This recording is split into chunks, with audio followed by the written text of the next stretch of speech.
Canadá es uno de los países más grandes del mundo. Ocupa el norte de Norteamérica y es el segundo país más extenso del mundo detrás de Rusia. Hoy conoceremos su historia. Los canadienses fueron los antepasados de los amerindios, que llegaron atravesando el estrecho de Berlín antes del 20.000 a.C., durante las glaciaciones del Pleistoceno, el cual hace referencia a esa época. Es probable que los primeros pobladores de Canadá fueran cazadores nómadas que, en una hambrienta persecución de caribúes, alces, bisontes, cruzaron desde Asia. Con millones de litros de agua convertidos en hielo, el nivel del mar desciende. Hace 20.000 años, una franja de tierra emerge en el mar que separa Siberia y Alaska. Esto se convierte en un gran puente entre dos grandes continentes.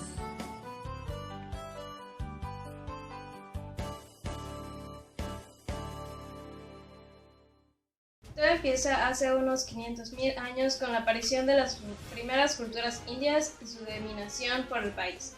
Hacia el año 8000 a.C., las tribus indias ya se repartían el territorio de Canadá. En el noreste, Mi'kmaq, Darug, Cree, Ojibwa; al sur, Iroquois, Hurones; al oeste, los grandes lagos, los indios de las llanuras, es decir, los pies negros; y en el oeste, Tihit, Guajir, Haida, Tishan y Salish. Se dice que los vikingos fueron los primeros en llegar a América, hasta 500 años antes de Colón. El famoso vikingo Leif Erikson fue el primer europeo que arribó a las costas canadienses junto con toda su tripulación.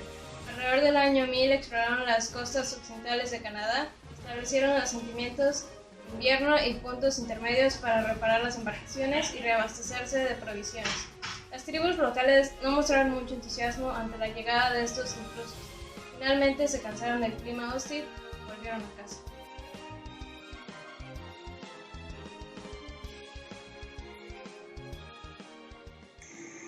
Muy bien, ahora hablaremos de los primeros contactos de los nativos canadienses con los europeos. Para empezar con este tema, hablaremos un poco de Sebastián Cabot. Sebastián Cabot, hijo de John Cabot, nació en Venecia, Italia. Fue un astrónomo, marino, cartógrafo y explorador de América que estuvo al servicio de Inglaterra y España. La parte oriental del actual territorio de Canadá fue descrita por primera vez por este histórico marino. Poco después de dicha expedición, empezaron a llegar al continente americano los primeros pescadores portugueses, ingleses, franceses y españoles que se habían enterado de la abundancia de bacalao en los bancos de Terranova, gracias a la expedición de Cabot y explorado por James Cartier de 1534 a 1535, el cual navegó por el Golfo de San Lorenzo, visitó los emplazamientos de las futuras Quebec y Montreal, conoció las tierras y aguas de la región por los nativos y tomó de ellos la palabra Canadá, palabra algonquina que significa aldea. En 1545, los libros y mapas creados por los primeros exploradores europeos comienzan a referirse a esta región como Canadá.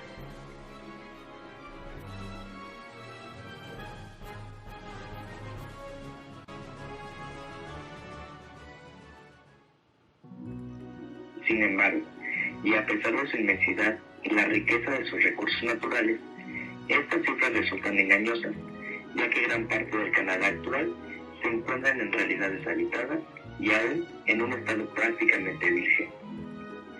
Canadá es una nación tanto a pesar de su naturaleza como de su historia, pero por el momento en el que comenzó a ser conocida por los europeos, ni su extensión ni su futuro podían ser siquiera vagamente imaginados. Luego del descubrimiento de nuevas tierras más allá del Océano Atlántico, las potencias europeas vieron en este nuevo mundo la oportunidad de acumular riquezas. Los pescadores vascos, principalmente balleneros, comenzaron a pescar en los grandes bancos de la costa atlántica en el siglo XV. A finales del siglo XVI ya habían 900 personas. Durante la época de mayor auge de la pesca de ballenas, 2.000 personas trabajaban cada verano. La Nueva Francia. El primer intento de colonizar Canadá fracasó en 1541. Terranova fue anexada al Imperio Británico por Sir Humphrey Gilbert en 1583. La primera colonia permanente francesa fue la de Acadia, Nueva Escocia, fundada en 1604 por Samuel de Champlain, siendo seguida en 1608 por la colonia de Quebec. Durante la Guerra de Independencia de los Estados Unidos, miles de leales a la corona se refugiaron en Canadá, Nueva Escocia, lo cual obligó a crear la colonia de Nuevo Brunswick en 1784 para acomodar a los 50,000 lealistas. Mientras tanto, la exploración del territorio sigue su curso y en 1789 Alexander Mackenzie llega a la cabecera del río que lleva su nombre y en 1793 llega al Pacífico por tierra. Las exploraciones llevadas a cabo fueron permitiendo conocer grandes extensiones de lo que sería la Columbia Británica.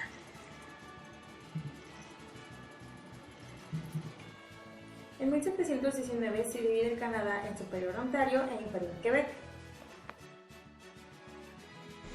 El deseo de muchos ciudadanos de Estados Unidos por expulsar de América a los ingleses y el resentimiento que sentían los leales contra la nueva nación de los Estados Unidos por la expulsión de su suelo, amenazó con una guerra que se inició en 1812 y terminó en 1814 con la firma del Tratado de Gante el 24 de diciembre del mismo año.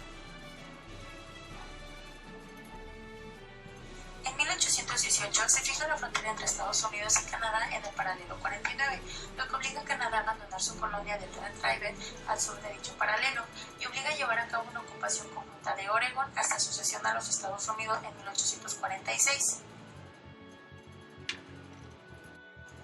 En 1837 se produjeron una serie de pequeñas rebeliones, la de Louis Joseph Paneau en Montreal y la de William Lyon Mackenzie en Toronto. Se mandó a Lord Durham a solucionar esta situación y recomendó que se aumentase el autogobierno y se unificasen los dos Canadás.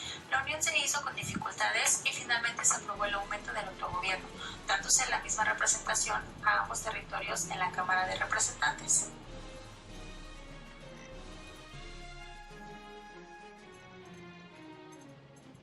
Después de esta época, se da un pequeño fin a la historia territorial de Canadá, para pasar así a su participación en las grandes guerras.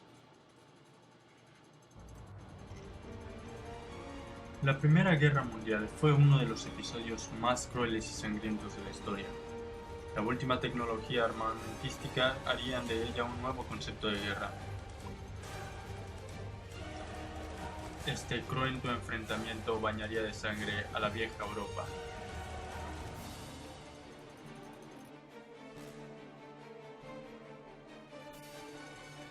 Las tropas canadienses estuvieron bajo mando británico y formadas por voluntarios hasta 1917, en que se pusieron bajo mando canadiense y se empezó a llamar a filas, lo que motivó protestas, en especial entre los franco-canadienses. Eso motivó disturbios en Quebec que se saldaron con 4 muertos cuando las tropas abrieron fuego. Durante la guerra, Canadá también contribuyó con 30,000 mulas y caballos a la caballería aliada. Un total de 556 barcos mercantes salieron del puerto de Halifax, Nueva Escocia, rumbo a Gran Bretaña, y Canadá gastó $1,670 millones. Segunda Guerra Mundial. Canadá durante la Segunda Guerra Mundial entre los años 1939 y 1945. Al principio de la guerra, el ejército canadiense constaba de 4.500 soldados y 51 reservistas en el equipo moderno de la aviación real de Canadá. Constaba de 20 escuadrones de aviones modernos y la Marina Real de Canadá tenía 6 destructores y muchos más barcos pequeños en las Fuerzas Armadas canadienses. Fueron a ayudar rápidamente a Gran Bretaña. En diciembre de 1939, las primeras tropas ya estaban en ruta, mientras que 250,000 canadienses se alistaban como voluntarios para el ejército. Canadá puso en la Marina al servicio de la Gran Bretaña y mandó 10 escuadrones de caza antes del fin de 1940 que se tomaban parte en la batalla de Inglaterra, siendo el principal apoyo de Gran Bretaña la intervención de los Estados Unidos en 1941, que fue en el puerto de Halifax, Nueva Escocia. Fue el principal punto de creación para convoyes de la peligrosa travesía del Atlántico. La Marina Real canadiense y la Marina Mercante canadiense fueron cruciales para la victoria aliada. La Marina Real canadiense llegó a enrollar al final de la guerra 106.500 marineros que tenían 471 naves de guerra. La Marina Real hundió 28 submarinos enemigos y muchos barcos enemigos, perdiendo 24 naves y 2.000 marinos. 12.000 canadienses sirvieron para la Marina Mercante, en los que murieron 1.600. En noviembre de 1941, Canadá mandó a 1.975 soldados a Hong Kong. El 7 de diciembre de 1941, Hong Kong entró en guerra y el 8 de diciembre fue atacado y se vio forzado a rendirse. El 25 de diciembre murieron 290 canadienses durante los combates y otros 300 antes del final de la guerra. El 19 de agosto de 1942, tropas canadienses con apoyo de comandos británicos tomaron la parte de la batalla de Dieppe. El asalto fue un fracaso debido a la resistencia alemana y solo volvieron a Gran Bretaña 2.110 de los 5.000 canadienses que participaron. Canadá contribuyó con 300 bombardeos pesados a los bombardeos sobre Europa. En 1939 a 1945, la aviación real de Canadá enroló a 240.000 hombres y organizó 86 escuadrones, de ellos 47 en el extranjero, y perdió en combate a 17.000 hombres. En abril de 1942, el gobierno federal organizó un referéndum para permitir el reclutamiento forzoso que aprobaba la país de muchos votos en contra de franco-canadienses. Uno de los que se pusieron al reclutamiento forzoso fue Pierre Elliott, que tenía el primer ministro del Canadá. No fue preciso llevar a cabo el alistamiento forzoso hasta el noviembre de 1944. Hasta 1944, entre 1945, puso lo que en sí en Canadá les permitió terminar de recuperarse de los efectos de la Gran Depresión. Tropas canadienses tomaron parte de la invasión de Sicilia y tomaron parte en la invasión de Italia, aproximadamente en el septiembre de 1943. En diciembre, las tropas canadienses tomaron Ortona al sur del Adriático en la batalla casa por casa. En 1944, sus tropas en Italia se crearon el primer cuerpo de ejército canadiense. Tropas canadienses rompieron la línea de Hitler al sur de Roma y la línea gótica al norte en febrero de 1945. El primer cuerpo del ejército canadiense se desplazó al noroeste de Europa.